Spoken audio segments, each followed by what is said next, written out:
वरहमतुल्लाहि वबरकातुहू जी। दोस्तों की हाल है, सब ठीक हो? अल्लाह ताला सब नूं खुश रखे जी।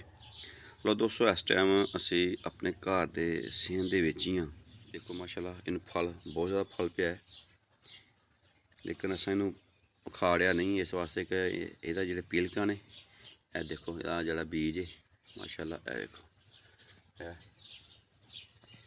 यह वे पौधा जेह्ड़ा ना मकोआ दा पौधा है।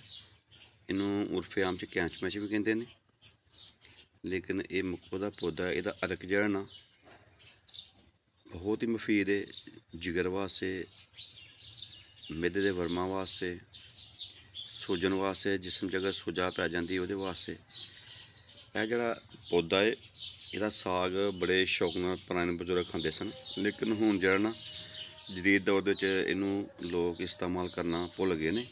पहले जो पुराने बजुर्ग सन इहदा साग बतौर इस्तेमाल करते सन। ठीक है जी। ये देखो माशाल्लाह दीवार है मेरी वाशरूम की, ये नाल पौधा है बाहर। यह देखो तो माशाल्लाह जी पौधा काफ़ी बड़ा है।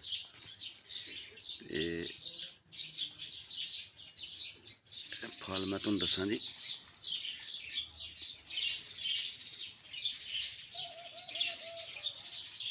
यह देखो जी माशाल्लाह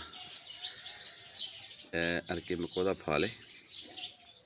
ਇਹਦਾ ਜਿਹੜਾ ਅਰਕ ना मकोए दे पौधे का कैंच मैच का, ये पंसार स्टोरां को बड़ा जाना आसाना मिल जाता, क्योंकि उन्होंने को करशी हमदर्द वालों के तैयार लोकल भी तैयार जड़ना अरक जड़ने मिल जाते हैं। तो उसके उत्ते जो मुकम्मल तौर पर इस्तेमाल का तरीका भी लिखा होंदा है कि किन अमराज वास्ते, लेकिन ज़्यादातर जिसम के सूजन वरम और जिगर वास्ते बहुत जाना फायदेमंद है।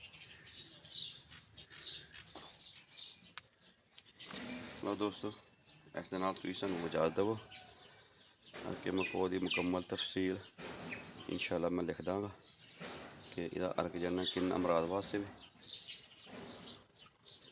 तो नाल साडे चैनल सबसक्राइब करो, लाइक शेयर करो, बैल आइकन लाजमी प्रेस करो।